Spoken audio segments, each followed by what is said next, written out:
the night Lord Ashford destroyed his daughter's future, he was wearing his finest coat. That detail would stay with Alina for years, the gold buttons, the careful knot of his cravat, the way he had kissed her cheek before leaving for the evening and said, "Don't wait up, my dear." She had not waited up. She had gone to bed believing she was the daughter of a man who, despite his many failings, still possessed one thing that could not be gambled away. She was wrong. Before midnight, her father had sat across a card table from 3 different men, and before the candles had burned down, he had promised her hand, her life, her name, her future to each of them. Not once, not twice, 3 times, on the same night, in the same room, while she slept upstairs, entirely unaware that she had become the most valuable thing her father had left to lose. None of the 3 men who won her told her what had happened. Only one man who had been in that room told her the truth. He was not one of the 3, and he had nothing to gain from telling her and everything to lose. This is that story. The card game had not been Lord Ashford's idea. That, at least, was what he told himself as his carriage rolled through the fog toward Viscount Harley's townhouse on the evening of the 14th of November. It had been an invitation, a friendly gathering, a small table, men of similar standing. There was nothing suspicious about it. There was nothing to fear. Lord Ashford was very good at telling himself things. The truth, had he chosen to look at it plainly, was somewhat less comfortable. The truth was that he had owed Viscount Harley £4,000 for 11 months. The truth was that 2 other creditors had begun sending letters that were no longer polite. The truth was that Ashford House, with its tall windows and its portrait gallery and its 30 years of carefully maintained reputation, was quietly drowning, and Lord Ashford had been bailing water with a teacup for longer than he cared to admit. But the coat was fine. The cravat was perfect. And so he stepped out of the carriage and told himself, one more time, that the evening would go well. It did not go well. The room where they played was small for a viscount's house. Deliberately so, Alina would later understand. Small rooms meant fewer witnesses. The fire was high, the wine was generous, and the 4 men around the table had known each other long enough to be dangerous in each other's company. Viscount Harley sat at the head. He was 51 years old, with the kind of face that had once been handsome and had since become merely commanding. He wore no expression that could be easily read, which was, Alina would come to learn, his greatest talent. To his left sat Mr. Gerald Pemberton, 30 years old, well-dressed in the way of a man who spent more than he had, with quick eyes and a smile that appeared precisely when it was useful and disappeared just as efficiently when it was not. Across from Pemberton sat a lawyer named Griggs, who was not there to play cards. He was there to represent the interests of a third party whose name would not be spoken aloud that evening, a detail that should have alarmed Lord Ashford considerably more than it did. And then there was James Calloway, seated slightly apart from the others, near the window. He was there in his formal capacity as Harley's secretary, present to take note of any agreements made, to ensure the evening's business was properly recorded. He was 28 years old, the second son of a Shropshire clergyman, and he had been in Harley's employ for 14 months. He had seen things in those 14 months that had taught him to keep his face very still. He kept it very still that night. Lord Ashford lost the first hand within 20 minutes. Then the second. Then, with the particular momentum that belongs only to men who cannot stop, he lost the third, the fourth, and the fifth in quick succession, until the number written in the small leather ledger that Harley kept at his elbow had grown into something that made the fire feel suddenly less warm. It was Harley who leaned back in his chair, at precisely the right moment, and said it quietly, almost kindly, the way one might offer a drowning man a rope that happened to have a hook in it. "Ashford, let us discuss Alina, Lord Ashford looked up. She is 22 now, I believe, Harley continued. Accomplished. Well-regarded. An asset to any household, he paused. And you have very few assets remaining. The room was quiet. The fire crackled once. Lord Ashford said nothing for a long moment. Then, and this was the part that James Calloway would never entirely forgive, no matter how many years passed, Lord Ashford picked up his wine glass, took a long drink and said, "What are you proposing?" Harley proposed a simple arrangement. The debt, all £4,000, would be cleared. Immediately. No further letters, no further pressure, no solicitors. In exchange, Lord Ashford would formally promise his daughter Eleanor's hand in marriage. A contract quietly drawn, signed before witnesses. Nothing public until Harley chose the timing. Lord Ashford agreed. James Calloway, at the window, wrote it down with a steady hand and hated himself for it. The second promise came an hour later. Lord Ashford, relieved of his largest debt and perhaps made reckless by that relief, had continued playing. Pemberton, who had said very little all evening, had been watching with the patience of a man who had been waiting for a specific moment. When Ashford lost again and again, and again, Pemberton set down his cards, straightened his cuffs, and smiled. "I find myself in a position to help," he said pleasantly. "The sum is not insignificant, but I am a reasonable man. I ask only one thing in return." Lord Ashford, who had already given away his daughter once that evening without apparently registering the weight of it, gave her away a second time with barely a pause. Pemberton accepted graciously. James Calloway turned a page in his ledger and kept writing. His handwriting did not waver. This, he would later tell Eleanor, was the thing he was least proud of in his life, not that he had written it down, but that his hand had not shaken while he did. The third promise was the strangest.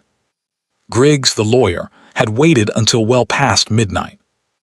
By then Lord Ashford's relief had curdled back into anxiety. The wine was wearing off, the numbers were becoming real again, and he had begun to understand dimly that the evening had not gone as planned. Griggs presented a document. He did not name his client. He said only that the client held a separate claim against the Ashford estate, a land dispute, long unresolved, which could become very public and very damaging should it proceed to court. Or it could be settled quietly.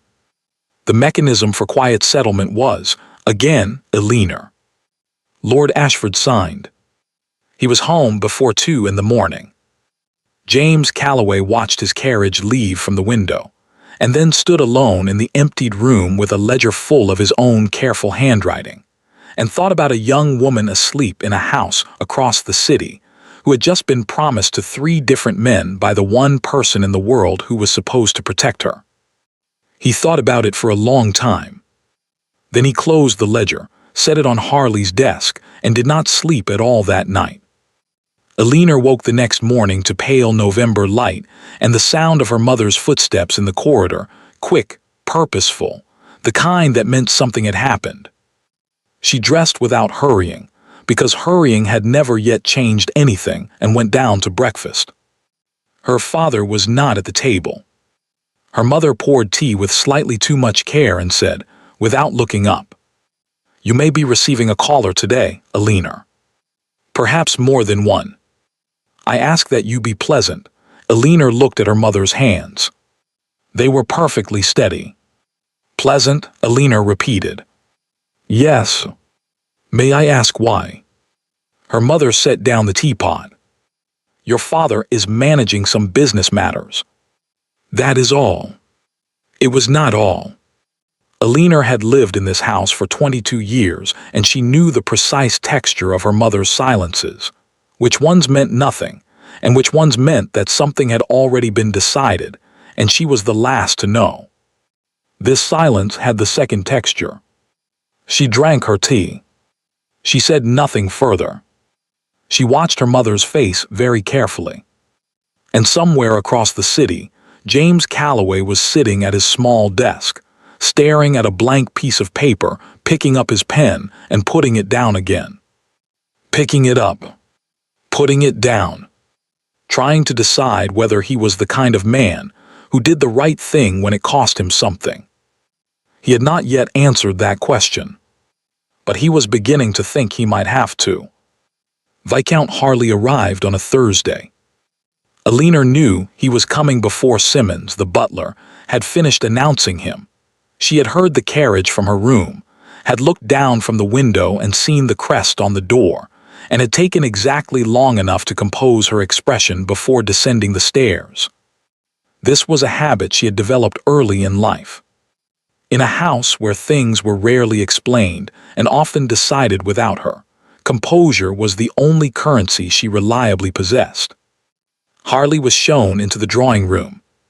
He stood when she entered, good manners, precisely executed, and bowed with the efficiency of a man who considered such gestures a professional obligation rather than a personal one. "Miss Ashford," he said. "What a pleasure." "Lord Harley," she replied. "Please sit." She had met him before, at 2 or 3 of the larger events of the previous season, and had formed no strong opinion of him beyond a vague sense that he was the kind of man who always knew where the exits were. He was 51, she knew. A widower. His estate in Wiltshire was considerable. He had a reputation for being exacting with his staff, with his tenants, with anyone who owed him something. He sat across from her now and made pleasant conversation about the weather, about the season, about a concert he had attended the previous week. Alina responded appropriately and watched him very carefully. What she noticed was this: he did not look at her the way a man looks at a woman he finds interesting. He looked at her the way a man looks at a painting he has already purchased, assessing, yes, but no longer uncertain. The question of acquisition had been settled. He was simply deciding where to hang it. She did not know yet what that look meant. But something in her chest went very still. When he left 40 minutes later, he had said nothing concrete. No offer.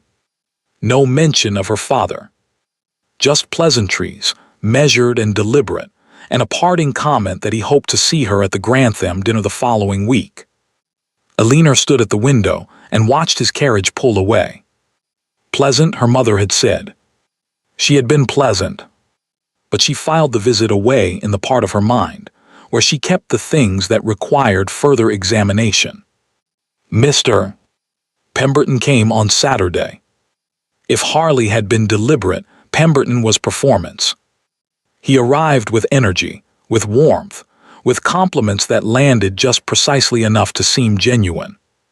He was handsome in an uncomplicated way, well-dressed, quick to laugh, the kind of man who was very easy to like for the first 20 minutes.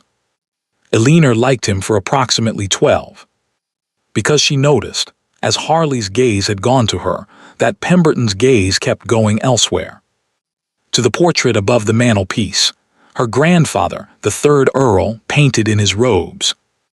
To the silver on the sideboard. To the view through the window of the rear garden, which was larger than it appeared from the street. He was cataloguing, efficiently, almost unconsciously, the way a man does when he is mentally calculating the value of a room.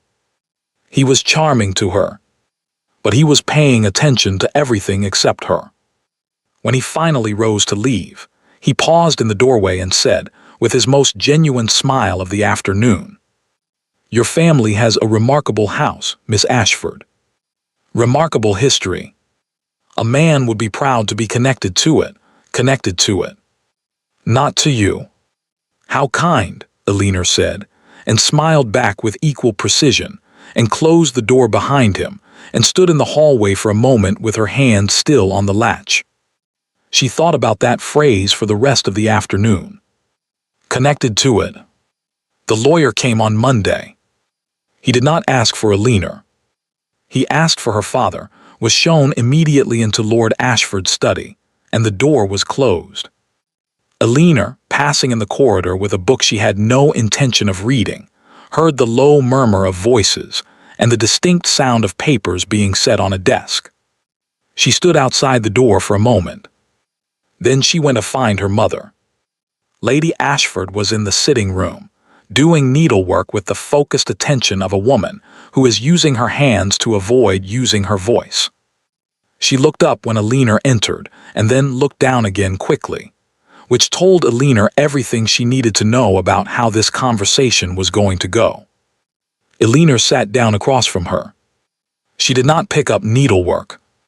She simply sat and waited and let the silence take up space. Her mother's needle moved. Once, twice. "Who is the man in father's study?" Alina asked. "A business associate. He arrived with a document case. Many business associates do." "Mother," the needle stopped. Lady Ashford set her work down in her lap and looked at her daughter with an expression Alina had not seen on her face before, or rather, had seen before but had always misread. She had always thought it was worry. Now, looking more carefully, she understood it was something closer to guilt. "Your father," her mother began and then stopped. "He is managing some difficulties. It is being handled." "What kind of difficulties?" "Financial." The word came out quietly, as though saying it softly might reduce its size. There have been pressures for some time that we have been working to resolve." Alina felt something cold move through her. "How long?" Her mother did not answer. "How long, mother?" "Some years," Lady Ashford said finally to her needlework. "The debts they are significant.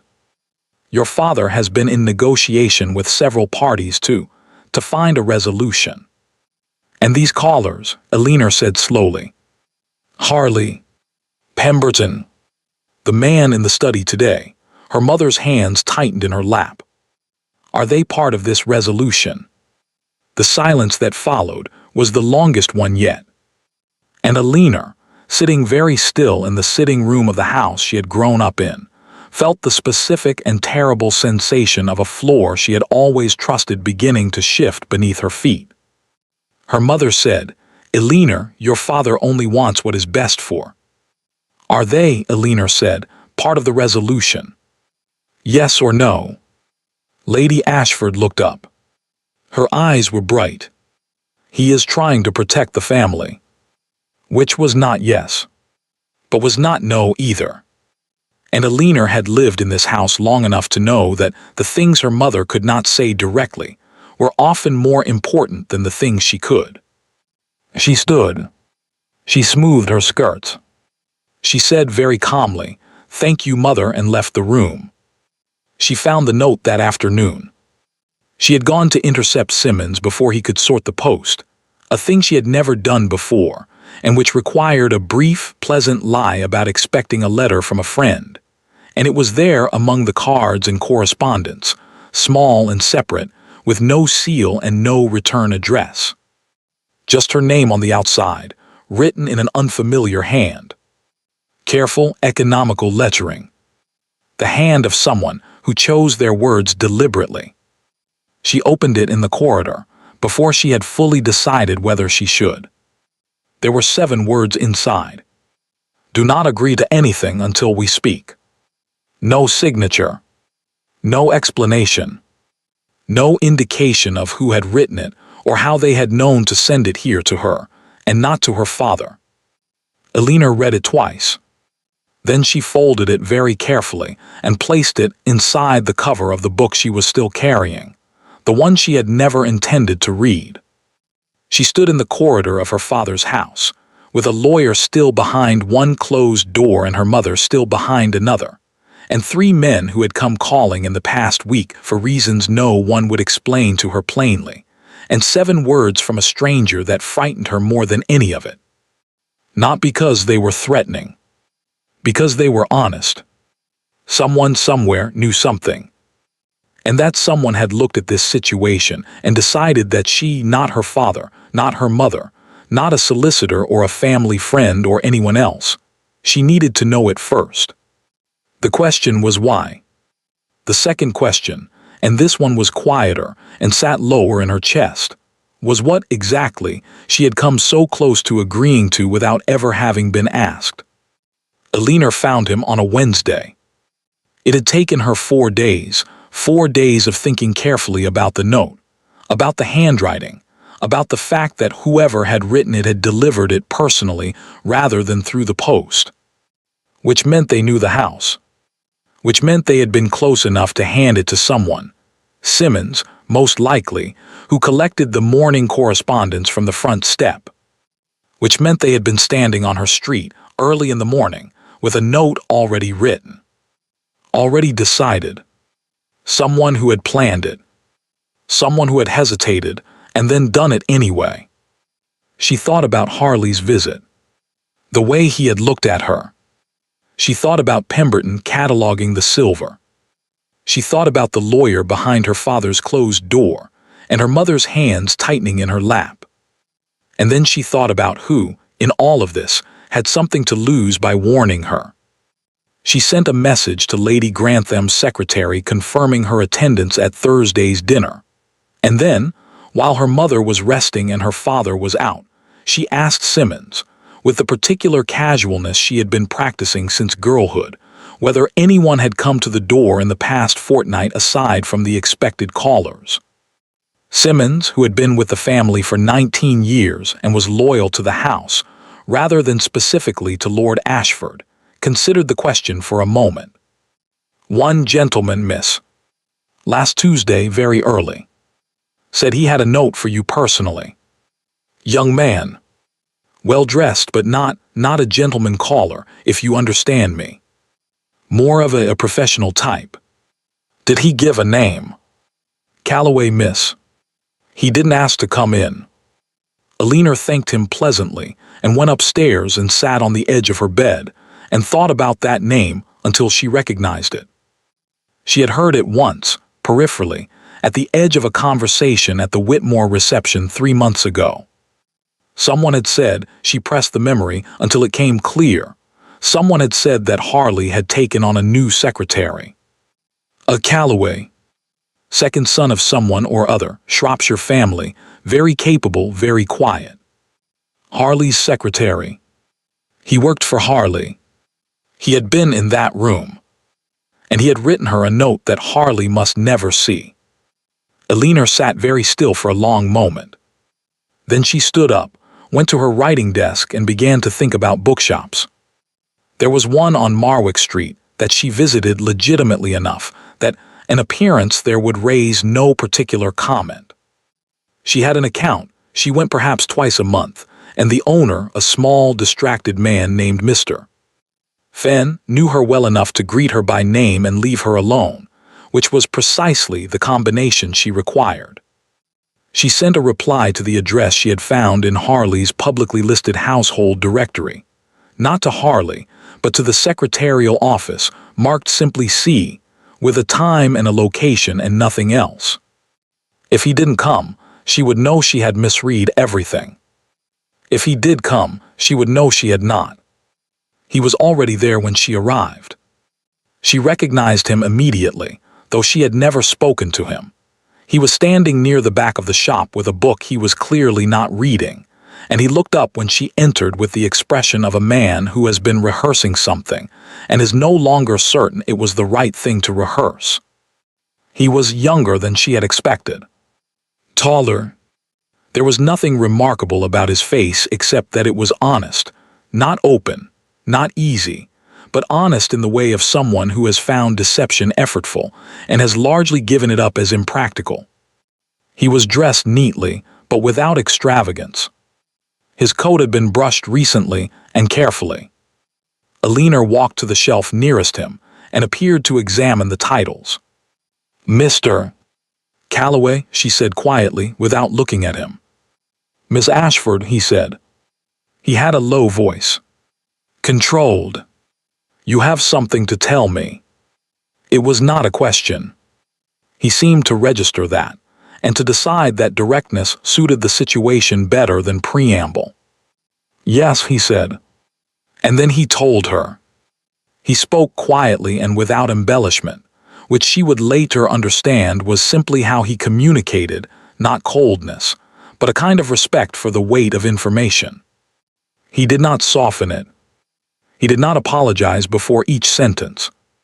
He simply told her what had happened on the night of the 14th of November, from the moment Lord Ashford had arrived to the moment his carriage had pulled away, and he told it in the order it had occurred, which meant she understood not just what had been done but how quickly, and how easily, and with how little hesitation. Her father had promised her hand to Viscount Harley, then to Mr. Pemberton, then through the lawyer Griggs, to a third party whose name James did not yet know. All three on the same evening. All three in exchange for debt relief. All three recorded in a ledger that James himself had written. Elinor listened. She did not interrupt. She did not move from her position beside the bookshelf, and she kept her eyes on the middle distance, and she was quiet for long enough afterward that James said, carefully, "Miss Ashford." "I'm here," she said. "I'm thinking." He waited. This, she noted, he did well the waiting. He did not fill the silence with reassurance or qualification. He simply let her think. After a moment she said, "All three promises are currently active." "Yes," meaning three men believe they have a legitimate claim. "That is my understanding of the situation." "And my father," she stopped. Started again. "My father has not told me." "No. Nor has my mother." This came out flatter than she intended. James said nothing, which was, she thought, its own kind of answer. She turned to look at him then directly, for the first time since she had entered the shop. He met her eyes without flinching, which she appreciated. Men, she had found, often looked away when they had delivered difficult news, as though the difficulty now belonged to her alone and they preferred not to witness her carrying it. He did not look away. "Why are you telling me this?" she asked. He considered the question seriously, as though he had been expecting it but had not yet settled on an answer he found fully satisfactory. "Because someone should have," he said. It was a simple answer. It was also, she realized, a complete one. It did not dress itself up as nobility or obligation or strategy. Someone should have told her. No one had. He had decided to be that someone. That was all. She held his gaze for a moment longer. "You work for Harley?" "Yes." This conversation, if he knew of it, would end my employment. "Yes. And yet." "And yet," he agreed quietly. Elinor looked back at the shelf. She pulled out a book she had no interest in and opened it, because she needed something to do with her hands, and she stood there for a moment reading nothing and thinking very hard. "The ledger," she said finally. "The one you wrote. Where is it?" "Harley's study." "Locked." "And Griggs, the lawyer. You don't know who he represents?" "Not yet. I have been making inquiries." A pause. Carefully, she looked at him again. "You've been making inquiries." He met her eyes without expression. "I wrote the ledger. I have been thinking about that for 3 weeks." She went home directly afterward, walking the long way, which gave her time. The fury had arrived quietly, the way cold does not all at once, but settling, layer by layer, into the bones. She was not surprised precisely. She was not even hurt in the way she might have expected. What she felt was something cleaner and more focused than hurt. It was the specific anger of someone who has suspected for a long time that they were being managed, and has now received confirmation, in writing, witnessed, recorded in a ledger. She had been promised. 3 times. Like a parcel. Like a piece of furniture. Like an item that could be offered and reoffered, without troubling itself about where it ended up. She climbed the steps of Ashford House, nodded to Simmons, and went directly to her father's study. He was not there. She had timed it that way. She stood in front of his desk for a moment, Then she opened the top drawer. Then the second. Then in the third, behind a bundle of household receipts and a bottle of ink that had never been opened, she found the first of the debt letters. Then another. Then another. She spread them on the desk and read them in the thin afternoon light. They went back 4 years. 4 years of letters. 4 years of mounting numbers, of payment arrangements made and broken, of creditors becoming gradually less polite, and then significantly less polite, of a house conducting itself as though nothing were wrong while quietly, steadily, being eaten from the inside. 4 years. She stood there for a long moment with the letters in her hands, and then she put them back, exactly as she had found them, and closed each drawer, and straightened the receipts, and left the study as though she had never been in it. She went upstairs. She sat at her writing desk. And for the first time in her 22 years, Alina Ashford stopped waiting to be told what was happening in her own life, and began to decide what she was going to do about it. It was only later, when the candle had burned low and the house had gone quiet, that the second thing arrived, the quieter thing, the one she had not expected. She thought about James Calloway standing in the back of a bookshop with a book he was not reading, having written a note he could not sign, having rehearsed something he then chose not to say, having simply told her the truth in a low, steady voice and waited for her to think. She thought about what it had cost him. And she thought briefly, just once, before she set it aside and turned back to the problem at hand, that she had been in the company of 3 men who believed they had won something, and one who had simply, quietly, given something away. Alina did not panic. This was not bravery, exactly, it was temperament. She had grown up in a house where the adults performed calm, while chaos gathered beneath the floorboards, and she had learned early that panic was a luxury that changed nothing and cost everything. So she did not panic. She sat with what she knew, turned it over carefully, and looked at it from each side until she understood its shape. What she knew was this: 3 men believed they held a claim on her future. Each of them thought the others did not exist. Her father had created this situation out of desperation, and had apparently decided that the best way to manage it was to say nothing and hope it resolved itself, which was, she reflected, entirely consistent with how he had managed the debts for 4 years. Her mother knew enough to be guilty and not enough, or not willing enough to be useful.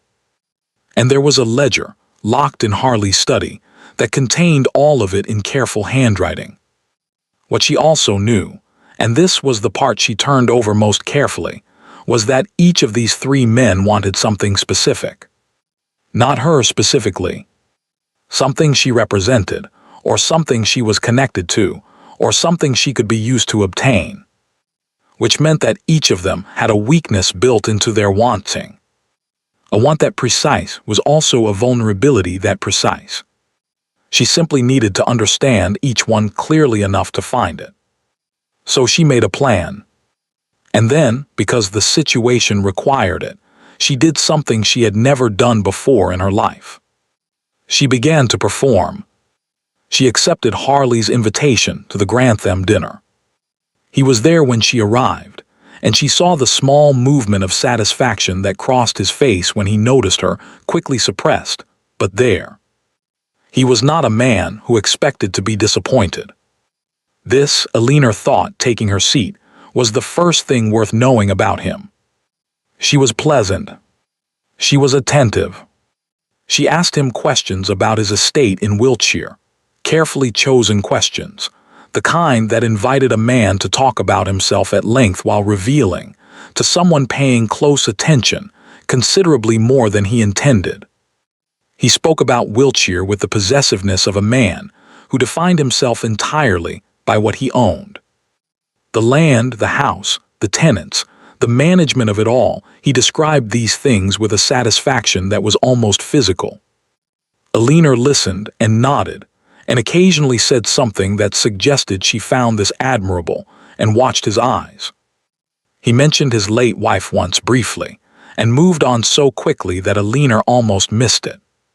But she did not miss it. She filed it away. He mentioned, with careful casualness, a property he had recently acquired in the north, a house that had belonged to a family now much reduced in circumstance. He described the acquisition with the same satisfaction he brought to everything he owned. "You have a talent for acquiring things," Alina said pleasantly. "I have a talent for recognizing value," he corrected, and looked at her in that way again, the painting on the wall, the acquisition already made. Alina smiled and changed the subject. She left the dinner, knowing two things she had not known before. The first was that Harley's finances, despite appearances, were more complicated than they seemed.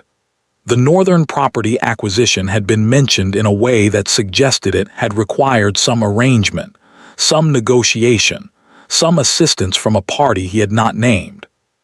The second was something James had said briefly in the bookshop: "I have been making inquiries." She had not fully understood what he meant at the time. She was beginning to understand now. She managed Pemberton differently.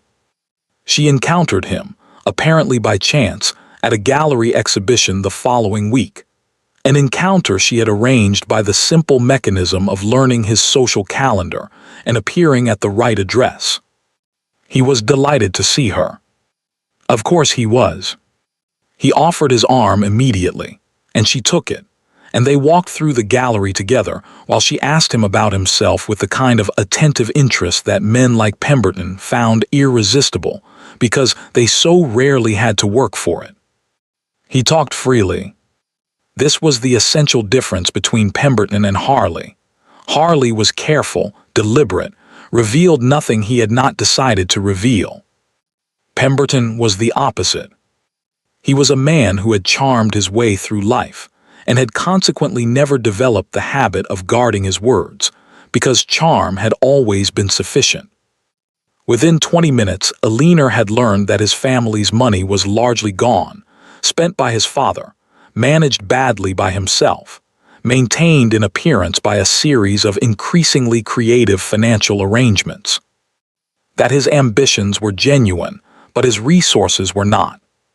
That he had been looking for some time for a connection to a family with what he called historical weight, a name, a title, a lineage that could lend legitimacy to his own aspirations. "The Ashford name is extraordinary," he said, pausing before a landscape he was not looking at. 400 years of history. That kind of thing, you can't manufacture it.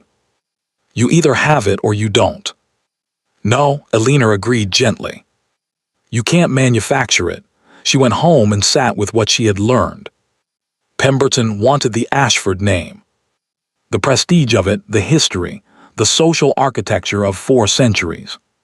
But the Ashford name, at this precise moment, was attached to an estate drowning in debt, a lord who had become a liability, and a social standing that was maintained entirely by the fact that the extent of the damage was not yet publicly known. If Pemberton understood what the Ashford name was currently worth, in practical terms, in financial terms, in the cold arithmetic of what a man actually acquired when he married into it, his interest would evaporate. Not slowly. Immediately. She thought about that for a long time. The third man was the most difficult because she could not meet him. Griggs, the lawyer, had not returned to the house. He communicated exclusively through correspondence addressed to her father, which meant Alina had to intercept it, a thing she accomplished through a combination of early rising and a quiet arrangement with Simmons that she chose not to examine too carefully in terms of its ethics. The letters were formal and dry, and revealed very little beyond the fact that the client was growing impatient and required a confirmation of timeline. They were signed only Griggs on behalf of E.E. She stared at that initial for a long time. It was on the 4th letter, read in the gray light of early morning in the corridor outside her father's study, that she noticed something she had missed in the previous 3. The address at the top of Griggs's letterhead. A street in Chancery Lane, unremarkable. But below it, very small, a secondary notation, acting in matters pertaining to the Hartwell estate. The Hartwell estate. She knew that name.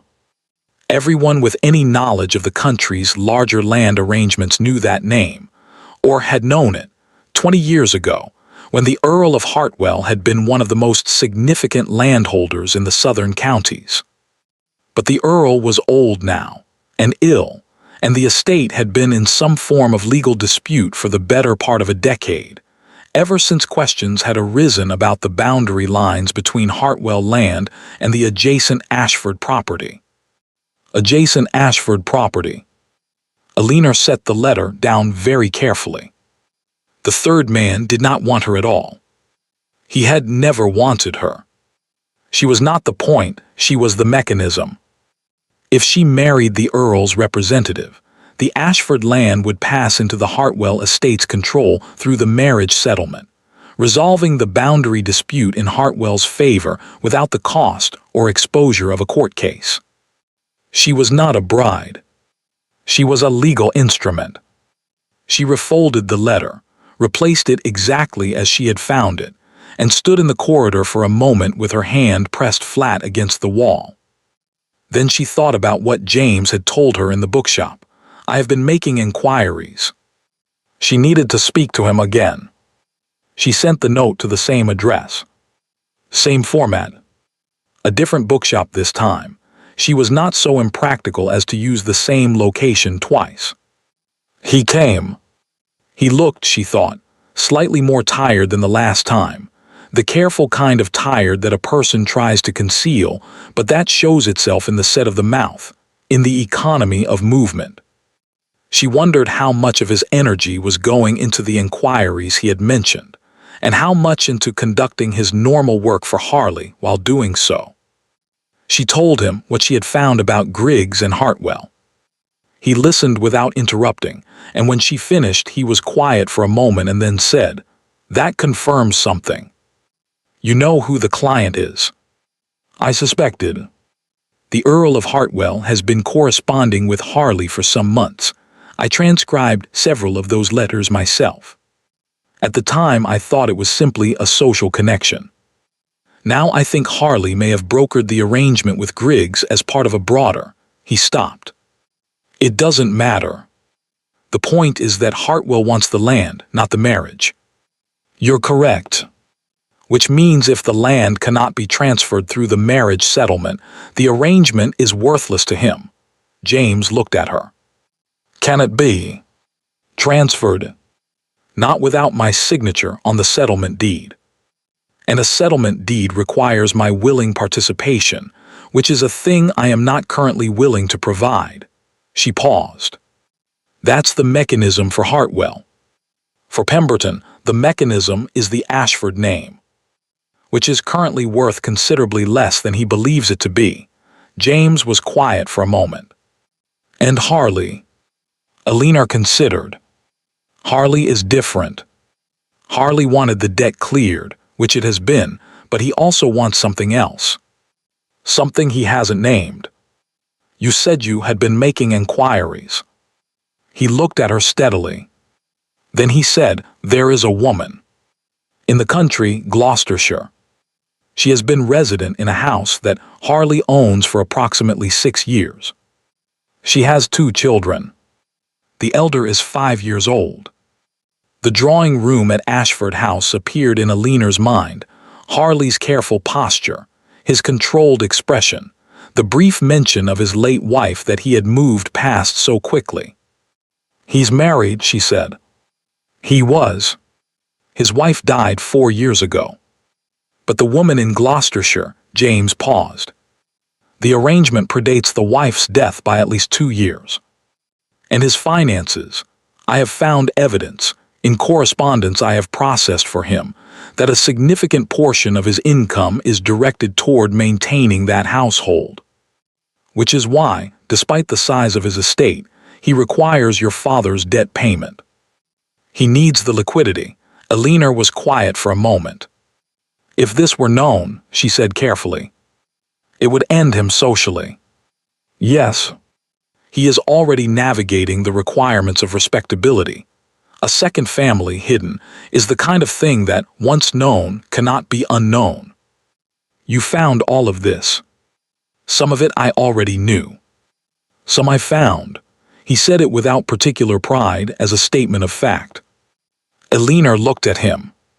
He was standing very still, in the careful way he had, as though he had learned somewhere that stillness was a form of reliability. She thought about what it had taken, the time, the risk, the quiet, sustained effort of a man who had no obligation to do any of it. "Why," she said for the second time, "are you still helping me?" He met her eyes. And again he was quiet for a moment before he answered, not because he didn't know, she thought, but because he was being precise. "Because you haven't stopped," he said. "Most people, receiving the news you received, would have wept or confronted their father or resigned themselves to one of the three. You are systematically dismantling the situation instead. I find that," he stopped. "You find it what?" she said. He looked away for the first time. "Worth helping," he said. It was not quite what he had been going to say. Eleanor noted that and set it aside and returned to the problem at hand. The crisis came the following Thursday. She did not know about it immediately. She learned it the way she had learned most things in the past weeks, through inference and interception. A letter from Harley to her father, written in a tone that had moved beyond courtesy into something with an edge to it. A reference to a timeline that had not been honored.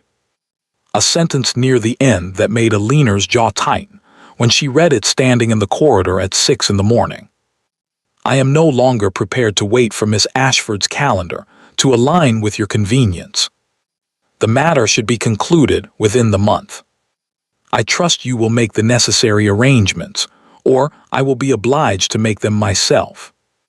Within the month."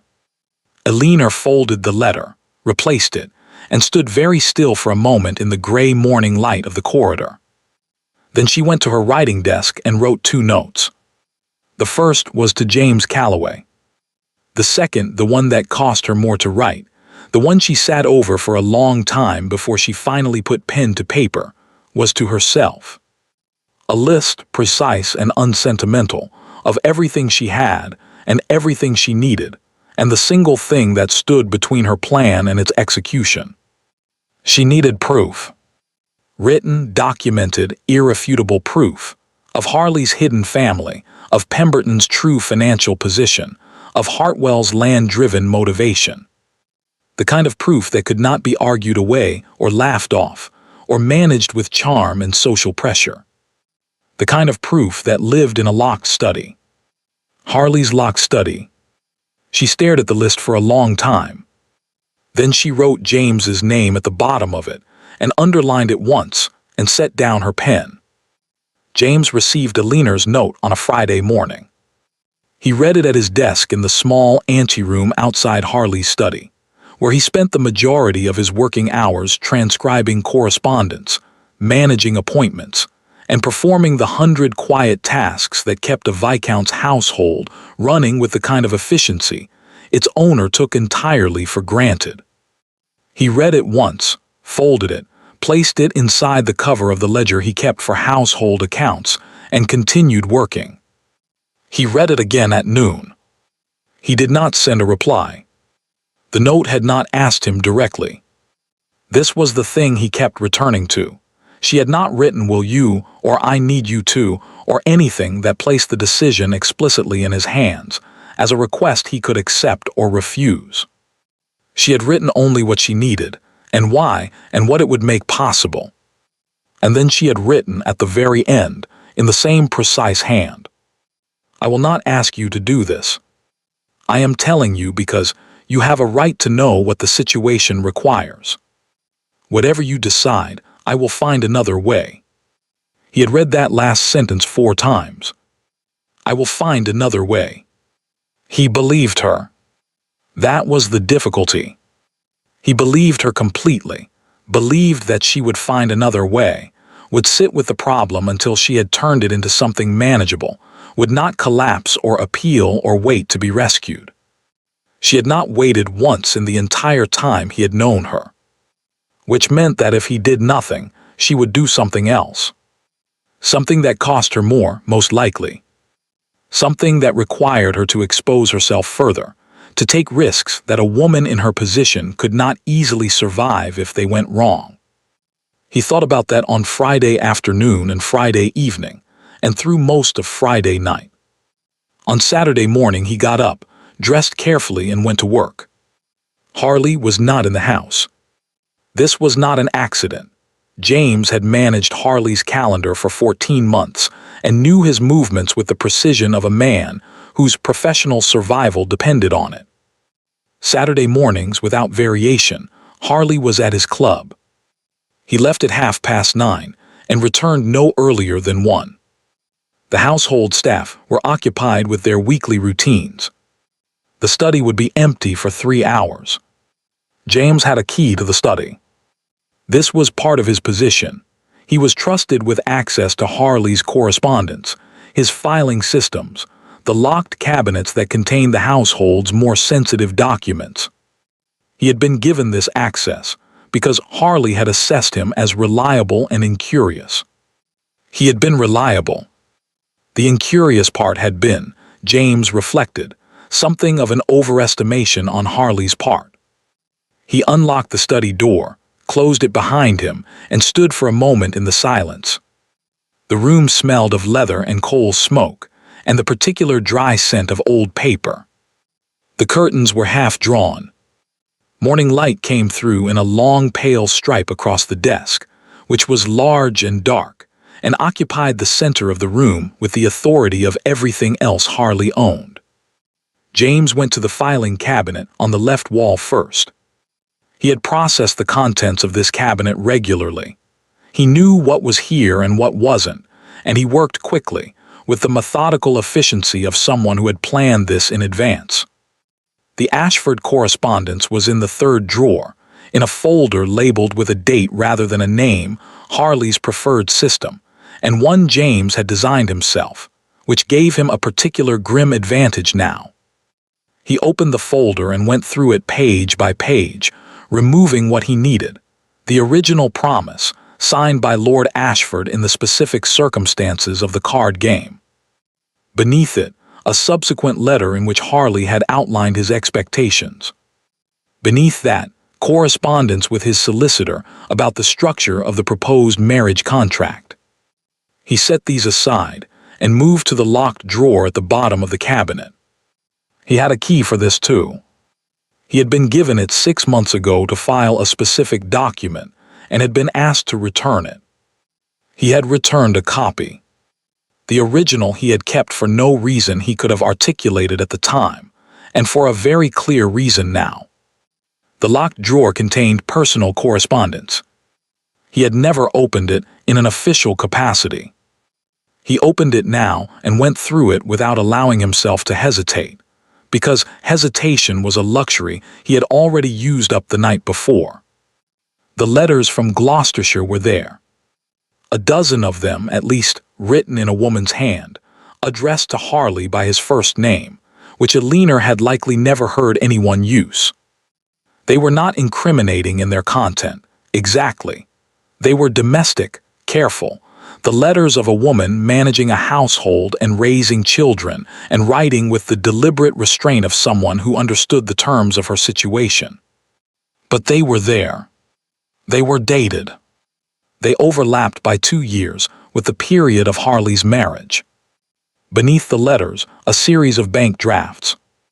Regular, substantial, made out to a household in Gloucestershire. Dated quarterly, going back 7 years. James took what he needed, left what he didn't, and locked the drawer. The financial records were in the second cabinet, and these required more time. Harley's finances were, on the surface, the finances of a prosperous man. Below the surface, they were the finances of a man who had been sustaining 2 households and several complex arrangements simultaneously for nearly a decade, and who had managed to do so by means of a series of transactions that were not individually suspicious, but collectively told a story that a competent solicitor, or a careful secretary who had been transcribing correspondence for 14 months, could read with some clarity. James did not take everything. He took enough. Enough to demonstrate that Harley's interest in the Ashford debt had been financial necessity dressed as generosity. Enough to demonstrate that the promised sum had not come from Harley's own reserves, but from a loan secured against his Wiltshire estate, a detail that made the proposed marriage contract significantly more complicated in legal terms, because it meant Harley was offering Aliner's father relief with money he did not technically possess in the way the agreement implied. He worked for an hour and 40 minutes. He was precise and he was thorough, and he did not think too carefully about what he was doing, because thinking too carefully about it would have introduced a hesitation he could not afford. When he was finished, he locked everything that should be locked, replaced everything that should be replaced, and left the room exactly as he had found it. He went to his desk, sat down, and looked at the documents in his hands for a moment. Then he put them in his coat, stood up, and went to find a bookshop. She was already there when he arrived. She had chosen well, a small place on a quiet street, the kind that attracted browsers rather than buyers, where two people could stand near the back for 20 minutes without attracting comment. She was examining a shelf with the focused attention she brought to everything, and she looked up when he came in with an expression that asked the question before she did. He reached into his coat and held out the documents. She took them. She went through them quickly, page by page, with the practiced efficiency of someone who had spent weeks reading her father's correspondence in pre-dawn corridors. Her face did not change. He had noticed this about her, that her face was a choice she made, not a reflex she managed. She decided what it showed. When she reached the letters from Gloucestershire, she was still for a moment. Then she set them behind the financial records and continued. When she was done, she squared the papers carefully, held them in both hands and looked at him. "This is everything," she said. It was not a question. "It's enough," he said. "For all three." Harley, yes. Pemberton, I've included a note from a solicitor I found in his correspondence with your father. He wrote to Ashford 3 weeks ago requesting a delay because his own financial situation required. He used the phrase temporary consolidation, which is the language men use when they are out of money. In Hartwell, James reached into his coat again and produced a single page. A letter from Griggs to Harley. They have been in communication, as I suspected. Griggs was using Harley's social connection to your father as a parallel avenue of pressure. This letter makes Hartwell's actual interest explicit. The land boundary. Nothing else. Alina read it. Then she read it again. Then she looked up, and he saw something in her face that he had not seen before in their interactions. Not the cold fury of the morning she had gone through her father's papers, not the focused precision with which she had approached every meeting. Something quieter than that. Something that might, in a woman less composed, have been called relief. "This is everything," she said again. "James." It was the first time she had used his name. He registered it in the way that one registers a small thing that is not small. "You will be dismissed," she said. It was not a question either, but there was something in the way she said it, a weight, a recognition, that was different from her earlier observations about the cost to him. Earlier she had stated it factually. Now she said it as though she had been carrying it. "Yes," he said. "When he finds out." When he finds out, she was quiet for a moment. "I'm sorry."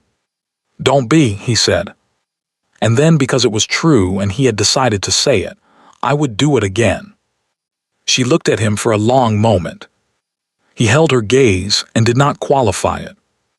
Then she looked back at the documents. "I have 3 visits to make," she said. "I would like to make them tomorrow. While the advantage is still mine. All 3 in one day. If I wait, Harley may notice something is missing. Pemberton may receive a better offer elsewhere. And Griggs will send another letter to my father that my father will panic over and mismanage. She paused. One day. All three, he thought about this. In what order? Pemberton first. He's the simplest. The information itself will end his interest without requiring me to deploy it. Then Hartwell's lawyer. Then Harley. She said the last name with a particular flatness. Harley will be angry, James said. Yes. He may go to your father directly. My father, Eleanor said, with a composure that cost something, no longer has the authority to conclude this on my behalf. That is what I intend to make clear. James was quiet for a moment. Will he accept that? He will when I explain the alternative. She looked at him steadily. Are you going to tell me it's too dangerous? No, he said. I'm going to tell you to be careful. I am always careful. I know, he said. Be more careful than usual. She was gone from Pemberton's drawing room in under 30 minutes. She had not needed the documents. She had needed only 3 sentences, delivered pleasantly. Over tea she did not drink. A precise and accurate description of the Ashford estate's current financial position, its debt obligations, and the realistic market value of the Ashford name in its present circumstances. She watched Pemberton's face as she spoke with the detached attention of a scientist observing a reaction, and she saw the exact moment his interest in her transformed into a calculation, and the calculation came up short. He was gracious about it, to his credit. He said something about a prior commitment he had overlooked, a matter that required his attention elsewhere. Eleanor expressed her understanding. They parted on perfectly cordial terms. She was in her carriage before he had finished closing the door. Griggs received her in his Chancery Lane office with visible uncertainty. She had sent no appointment. She had simply arrived, given her name, and waited. He came out to her after 7 minutes, she counted, and showed her into a room that smelled of documents and equivocation. She placed the letter on his desk, the one in which his client's intentions were made explicit. She said, I understand your client's interest in the Ashford land boundary. I would like you to convey to him that I am aware of the mechanism by which he intended to resolve it, and that I find it both legally insufficient and personally objectionable. The mechanism requires my signature. I will not provide it. Griggs looked at the letter, then at her, then at the letter again. Furthermore, Eleanor continued, if your client would like to pursue the boundary matter through legitimate legal channels, he is welcome to do so. It will be expensive, it will be public, and the Ashford solicitors will contest it vigorously. She paused. Or he may choose to drop it. That would be my recommendation. She stood, collected the letter, and left. On the pavement outside, she stood for a moment in the cold air, and allowed herself exactly 5 seconds of something that was not quite triumph, but was adjacent to it.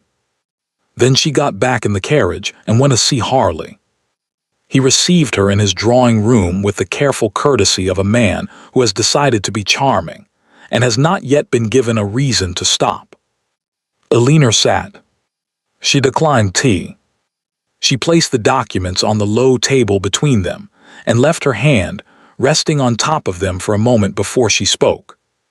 Lord Harley, she said, I would like to discuss the evening of the 14th of November. She watched his face change. It was a small change, almost nothing. In a man less controlled it would have been nothing, but she saw it.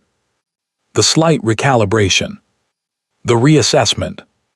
I see, he said. I believe you do, she said. I have here the documentation of my father's promise, made under circumstances that a competent solicitor would describe as legally compromised, intoxication, financial coercion, and the simultaneous existence of 2 other promises made that same evening, which renders any single promise considerably less enforceable than you may have believed. Harley was very still.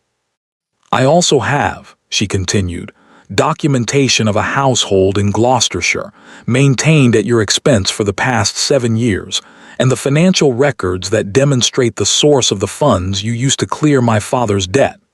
She paused. I have no interest in making any of this public. I have no particular desire to cause you difficulty. Then what, Harley said in a voice that had gone very quiet, do you want? I want you to withdraw your claim, she said. Formally in writing, through your solicitor.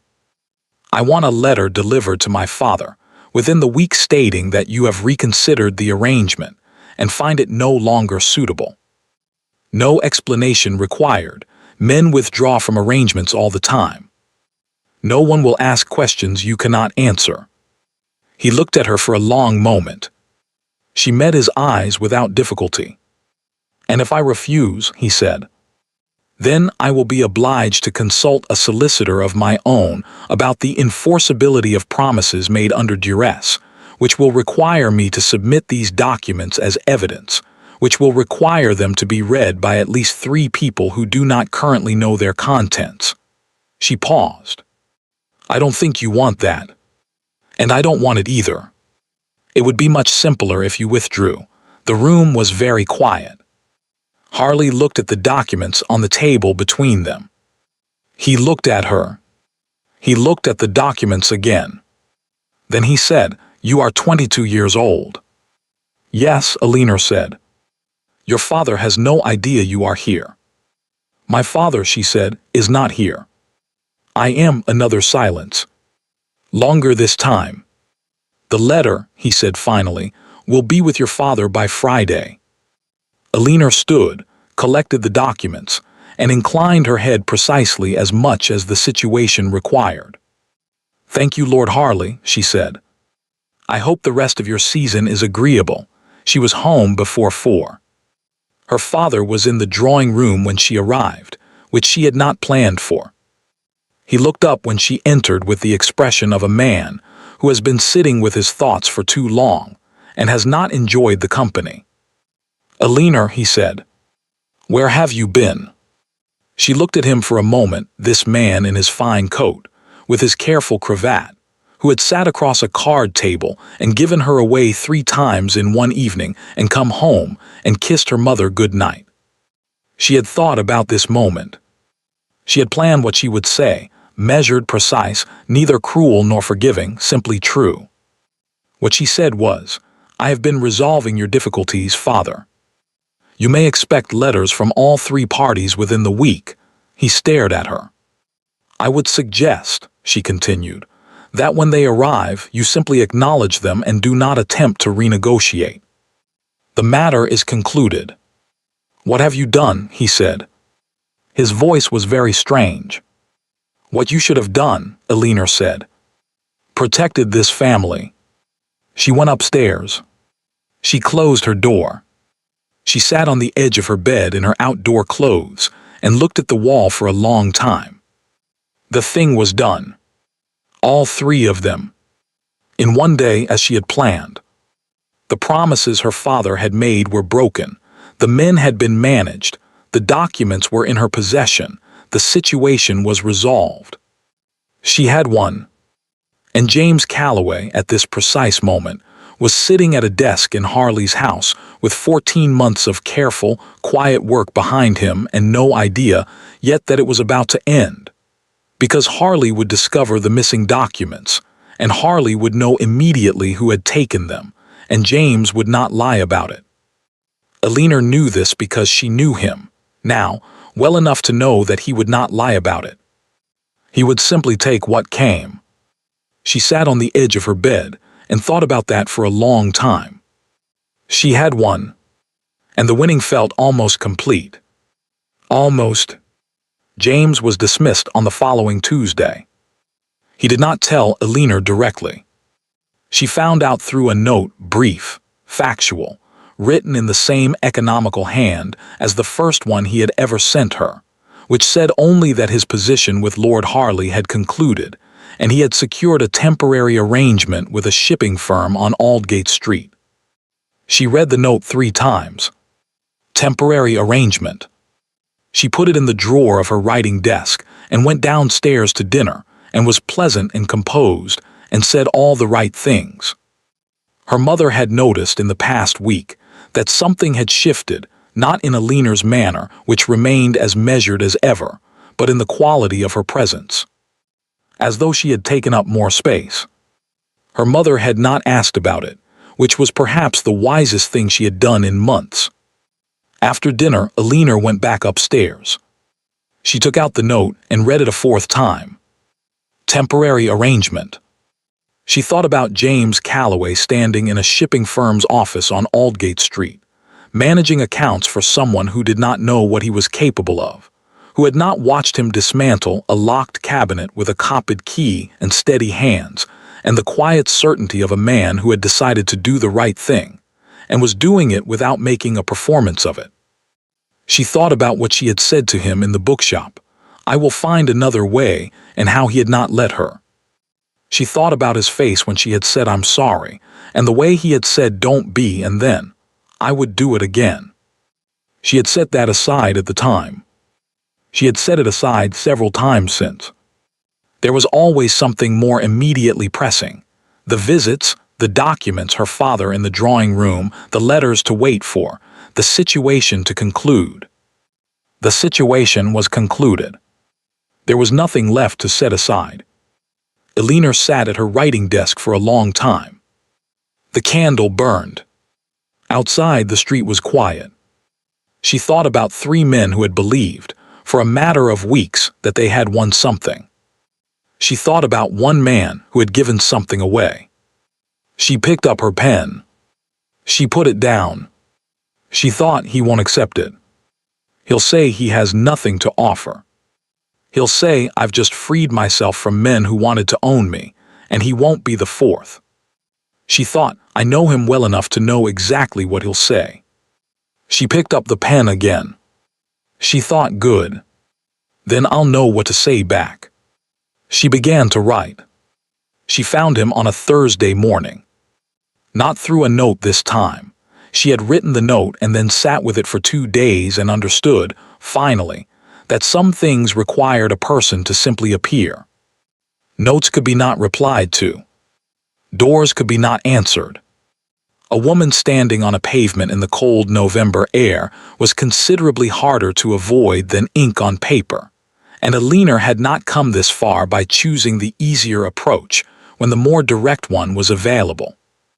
The shipping firm on Aldgate Street was not what she had imagined, though she was not certain what she had imagined. A narrow building, 3 stories, a sign above the door that was practical rather than decorative. The kind of establishment that conducted its business without requiring anyone to be impressed by it. She stood outside it for a moment in her good coat, which was perhaps too good for Aldgate Street but which she had worn deliberately, not for vanity, but because she had learned in the past weeks that appearance was information, and she wanted to be legible. She went in. The clerk at the front desk was young and visibly uncertain about what to do with her. She gave him James's name and said she was a private caller on a personal matter. In the tone she had discovered made people move without requiring further explanation. He moved. She waited in the small anteroom, which smelled of salt and timber and old invoices, and looked at the opposite wall and thought about what she was going to say. She had thought about it for 2 days. She had several versions. The precise one, the one that laid out her reasoning in the logical sequence she found most natural. The shorter one, for if he tried to end the conversation before it properly began. The one she had written down and then burned because it had been too careful, too constructed, too much like a legal argument and not enough like the truth. She had settled in the end on the truth. It was what he had given her the first time. It seemed appropriate to return it. He appeared in the doorway after 4 minutes. He had not been expecting her. She could see that immediately, the slight arrest in his movement, the fraction of a second in which he was simply still, before the composure she had come to recognize settled back into place. He was in his shirt sleeves, which meant she had interrupted actual work, and he looked. She found the word without difficulty, diminished. Not defeated. Not unhappy exactly. But smaller than he should be. Occupying less space than he was capable of occupying, in the way of a person who has adjusted their dimensions to fit a room that is too small for them, and has begun to forget they ever fit differently. "Miss Ashford," he said. "Mr. Calloway," she said. "I would like to speak with you. I won't take long." He glanced back into the office. She could see, past his shoulder, a desk covered in ledgers and a window that looked onto a brick wall, and then he said, "There's a coffee house 2 doors down. Give me a moment." She waited on the pavement. He came out 3 minutes later in his coat, and they walked the 2 doors without speaking, and he held the door for her, which she had expected, and they found a table at the back, which was where he always seemed to gravitate. She had noticed the position that allowed him to see the room without being its center. The coffee house was warm and largely empty at this hour. A woman behind the counter did not look at them.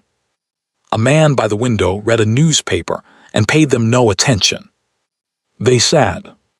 Alina did not order anything. Neither did he. He sat across from her with his hands around nothing, and looked at her with the expression she had catalogued over their weeks of careful meetings, attentive, still, giving her the room to begin. She began. "I came," she said, "because I owe you a conversation that I should have had before now.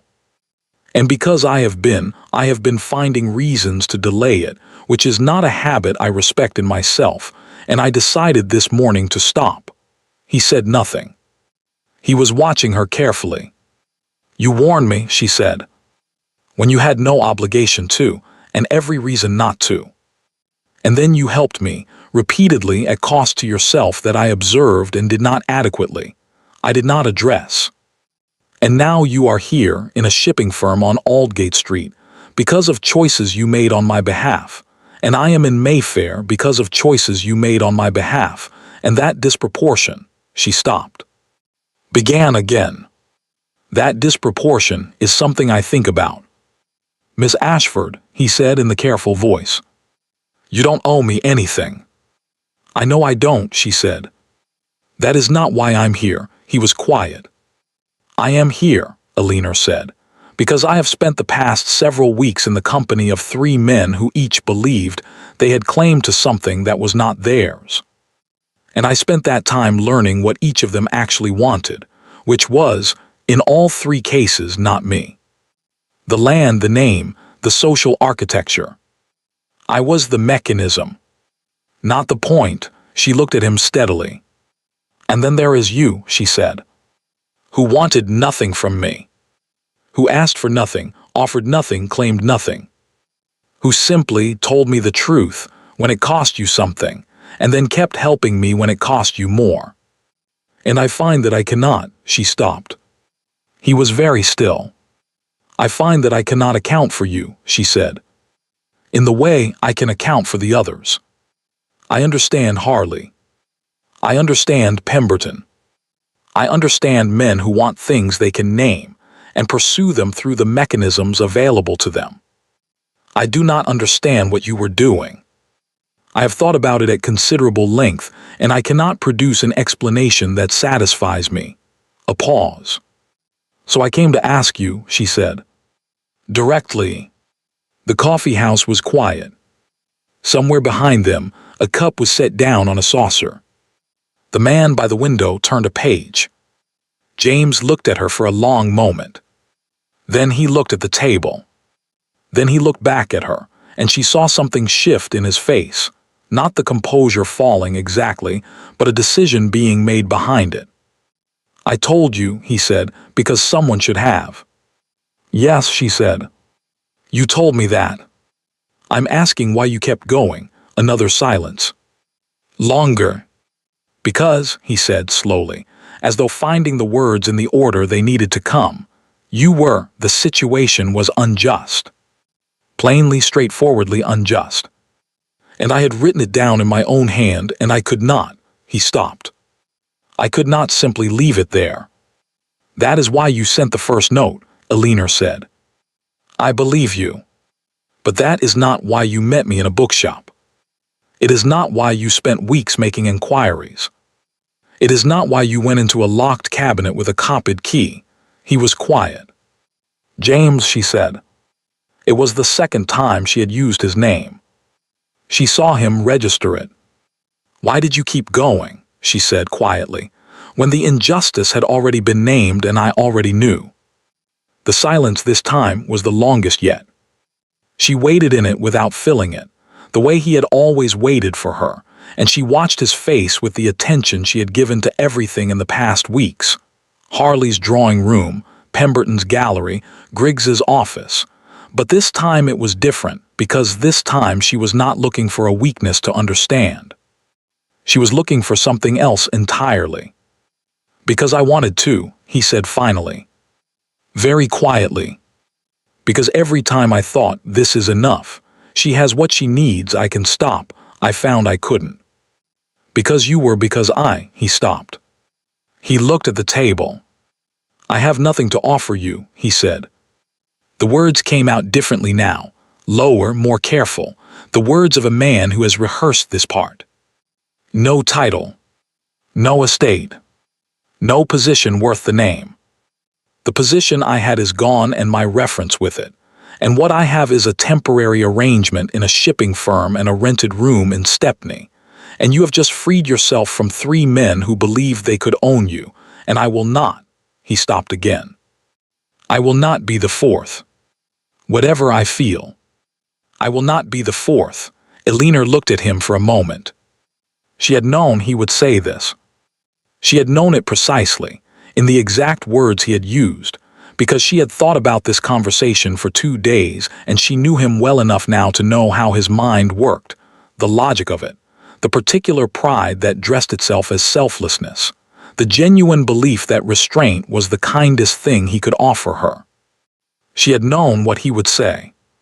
She had also known what she would say back. You are not listening to me, she said. He looked up. I did not say I came here because I require something from you. I did not say I came here because I need to be saved, or managed, or provided for. I am not here because I have assessed your assets and found them adequate. She held his gaze. I am here because you are the only person in this entire situation who told me the truth when it cost him something. Not when it was safe. Not when it was convenient. When it cost you something real. And that. She stopped for a moment. Not because she had lost the words. Because she wanted to say this one correctly. That is not a small thing, she said. That is not a minor quality in a person that I might overlook in favor of a title or an estate. That is, she exhaled quietly. In 22 years, in a house where things were managed and arranged and decided without me, I have never had a person in my life who simply told me the truth when it cost them something. Not once. And you did it immediately. And then you kept doing it. And I find that I am unwilling to. I find that I am not prepared to simply return to Mayfair and leave you in Stepney and call that the conclusion of the matter. James was very still. You said you will not be the 4th, she said. The 4th man who believed he had claim to something that was not his. And you are right. You will not be. Because I am not here to be claimed. I am here because I am choosing deliberately, with full information, with no coercion and no mechanism and no arrangement made without my knowledge. She paused. I am choosing to ask whether you would like to have dinner with me. On Thursday. At a restaurant of your choosing. As 2 people who know each other rather well by now and who have, between them, dismantled 3 highly inconvenient engagements, which seems like sufficient grounds for a meal. The coffee house was very quiet. James looked at her. She looked back. He said dinner. On Thursday, she said. As 2 people who know each other rather well, she confirmed. Something happened in his face then, Not quite a smile, not yet, but the thing that comes before one, in a person who has been careful for so long that the approach of something good takes a moment to be recognized as safe. "I know a place," he said slowly, "in Holborn. It is not Mayfair." "I have been to Mayfair," Alina said. "I find I am not particularly attached to it." He looked at her for a long moment. And then, quietly, almost to himself, as though he had not entirely intended to say it aloud, "You are the most remarkable person I have ever met." Alina considered this. "You have met very few people outside of professional context," she said. "Your sample size may be limited." He laughed. It was a short sound, surprised out of him, and it changed his entire face. She had not heard him laugh before. She thought she would like to hear it again. "Thursday," he said. "Thursday," she said. She stood. He stood. They walked to the door of the coffee house and out onto the pavement of Aldgate Street, where the cold air came at them immediately, and the street was loud and ordinary and entirely unlike a drawing room or a bookshop or a locked study, and Alina found she did not mind at all. "Miss Ashford," he said. She turned. He was standing in the doorway of the coffee house with the light behind him, and he looked. She searched for the word "restored," as though he had been adjusted back to his correct dimensions. "Thank you," he said, "for coming." "Thank you," she said, "for the documents." He shook his head slightly, almost smiling. "That is not what I meant." "I know," she said. "Thursday, James." She walked back toward the main road. She did not look back, because she had made her case and stated her terms, and she was not in the habit of second-guessing herself after the fact. But she was smiling before she reached the corner. Her father was in the drawing room when she returned home. He had aged, she thought, in the past weeks, not dramatically, but in the way of a man who has been relieved of a weight he was accustomed to carrying and does not yet know how to stand without it. The letters had arrived as she had predicted. All three.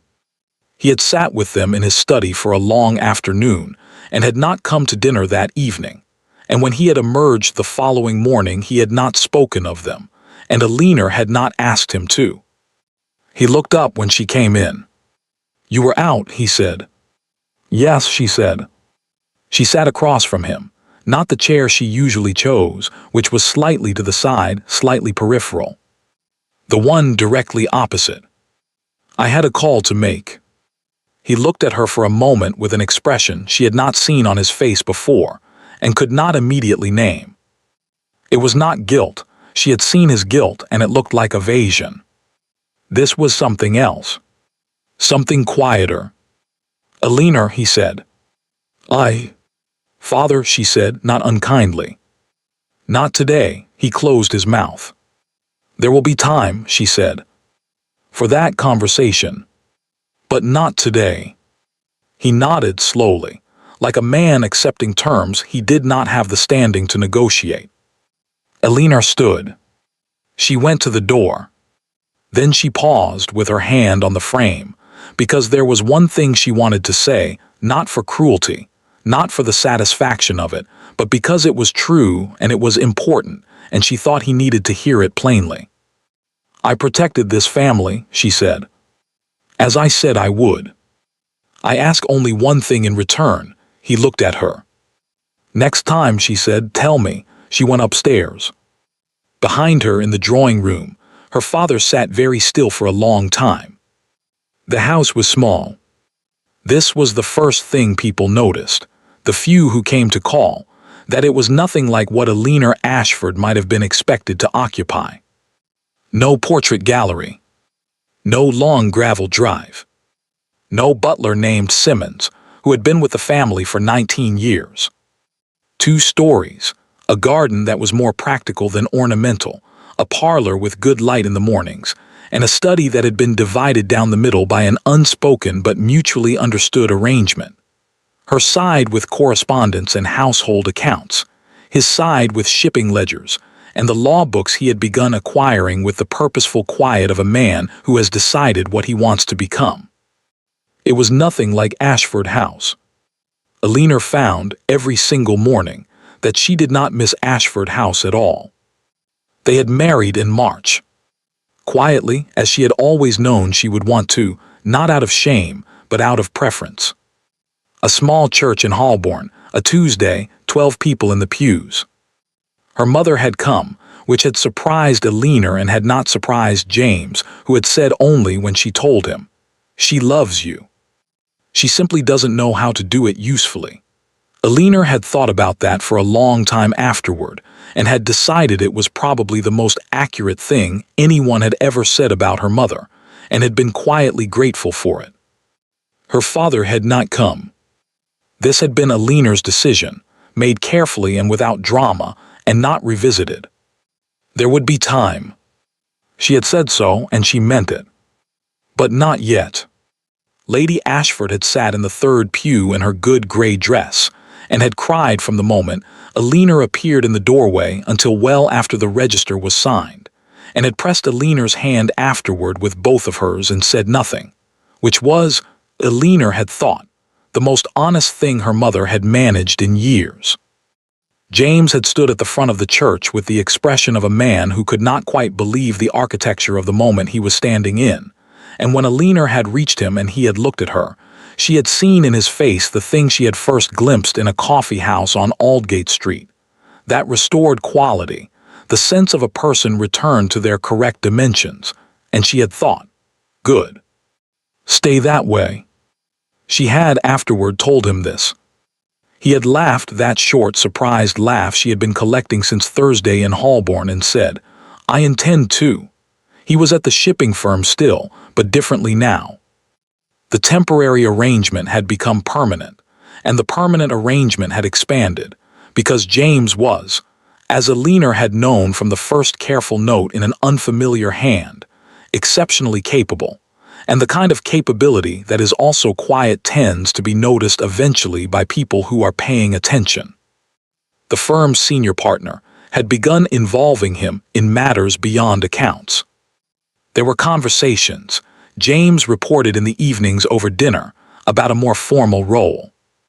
About a future that was not temporary. He was also reading law. 2 evenings a week, at a small academy near Gray's Inn, with the focused application of a man who has decided on a direction, and sees no reason to approach it at anything less than full commitment. Alina had not suggested this. He had simply appeared one evening with a prospectus and said, "I've been thinking." She had said, "Tell me," he had told her. She had said, "When do you start?" This was, she had come to understand, the essential rhythm of their life together, not one directing and one following, not one managing and one being managed, but two people who told each other the truth about what they were thinking and then made room for it. It was a simple thing. She had not known before how rare it was. Her mother came to visit on the first Sunday of each month. These visits had begun awkwardly, in the way of things that carry the weight of what has not been said, and had gradually become something Alina would not have predicted, genuinely pleasant. Her mother sat in the Goodlight parlor and drank tea, and talked about the small events of the Mayfair calendar, with the slightly exhausted air of a woman who has begun to suspect that the calendar may not be worth as much as she had been led to believe. Alina listened and occasionally offered observations that made her mother laugh, a sound Alina had rarely heard from her, growing up, and found she was glad to hear now. Her mother never mentioned Lord Ashford directly. Alina did not ask her to. But on the third visit in May, her mother had paused in the doorway on her way out and said, seemingly to the garden, or to no one in particular, "He is ashamed, Alina. I want you to know that. He is, it is not an excuse. But he is." Alina had considered this. "I know," she had said. Her mother had nodded once and left. Alina had stood in the doorway for a moment afterward, looking at the garden, which was not ornamental but which had, she had recently noticed, excellent soil. Viscount Harley had retired from London society in the autumn. The reasons given were vague: health, country obligations, a preference for Wiltshire that had apparently become absolute. Society, which always preferred a tidy explanation to a complicated one, had accepted this without significant inquiry. Eleanor heard about it through her mother and felt nothing in particular, which she considered appropriate. The woman in Gloucestershire she had thought about once or twice. She hoped in a general way that the woman's situation had improved. She had no information on this and no mechanism for obtaining it, and she had decided that hoping, in the abstract, was the extent of her responsibility. Mr. Pemberton had married a merchant's daughter from Bristol in the summer. Eleanor had seen the notice in the paper and read it with mild interest. He looked, in the brief account of the wedding, like a man who had made a reasonable calculation and was contentedly committed to it. She wished him no particular ill. The Earl of Hartwell's land dispute with the Ashford estate had been submitted to legal arbitration in the spring, at considerable expense to both parties, and had been resolved, as Eleanor had predicted to Griggs on a pavement in Chancery Lane, largely in Ashford's favor, on the grounds that the boundary documents Hartwell had relied upon were found to be incomplete. She read this in a letter from her father's solicitor, forwarded to her by her mother, and felt a satisfaction that was clean and uncomplicated. It was James who found her, on a Sunday morning in November, sitting at her side of the divided study with a cup of tea that had gone cold and a letter she had read 3 times. He came in without knocking. They had agreed early on that knocking on the study door implied a formality that neither of them wanted, and looked at her face, and then at the letter and said, "What is it?" She held it out. He read it. It was from her father. Short Lord Ashford was not a man who found written expression easy, which perhaps explained some things about the management of his household. Eleanor had thought more than once. Short and unpracticed, and without the social lubrication of charm that he relied upon in person. Which meant it was, almost despite itself, honest. It said that he was well. That the estate was being managed more carefully now, with assistance from a new solicitor who had been recommended to him. That he had been thinking, at some length, about the events of the previous year. That he did not expect forgiveness, he used that word, which Eleanor read twice, and did not believe he had earned it, but that he hoped she was. He had crossed out 2 words here and written another, happy. He hoped she was happy. He had signed it simply Father. James read it to the end and looked up. "Well," he said. "Yes," Eleanor said. He handed it back to her. He looked at her carefully, in the way he had, attentive, giving her the room. "Are you?" he said. She looked at the letter for a moment. Then she set it down on her side of the desk, in the space between the household accounts and the correspondence, and looked at her husband, at his shirt sleeves and his careful eyes, and the law book lying open on his side of the room, and the cup of tea he had brought her, which he set down now beside her hand without making a production of it. "Yes," she said. "I am." He nodded as though this were important information, which she supposed it was. "Good," he said, and went back to his side of the desk. Eleanor picked up her tea. It was cold. She drank it anyway, because it had been brought to her, and looked out the window of the not ornamental garden where the November light was thin and flat and entirely ordinary, and thought about a night 1 year ago when her father had sat across a card table from 3 men and given her away, and thought about the long chain of events that had led from that night to this morning, to this room, to this divided desk, and this cold tea and this unremarkable Sunday. She had been promised to 3 men in a single evening. She had chosen one herself in the morning. She picked up her pen, turned over a fresh page, and began to write her father back. "Thank you for listening to the story all the way to the end. Please tell us which city you're watching from and what the story made you feel. Don't forget to subscribe so you won't miss new stories.